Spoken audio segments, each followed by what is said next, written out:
ধারাবাহিকের নতুন প্রোমোতে দেখতে পাওয়া যায় বনলতা এবং অনুভবের মধ্যে বাড়িতে লাজুকে নিয়ে ঝামেলা ক্রমশই বেড়ে চলেছে।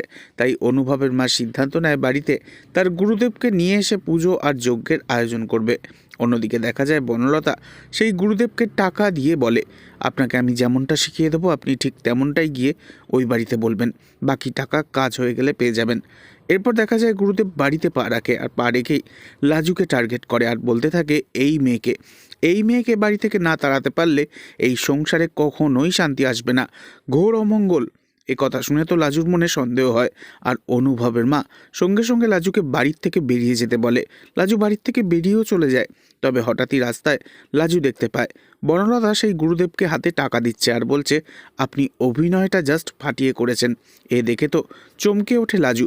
তবে কিভাবে লাজু করবে এবার বনলতার পর্দাফাঁস চ্যাটার্জি বাড়িতে? নেক্সট আপডেট নিয়ে ফিরছি খুব শীঘ্রই। ততক্ষণের জন্য সাবস্ক্রাইব করে আমাদের সাথেই থাকবেন। ধন্যবাদ।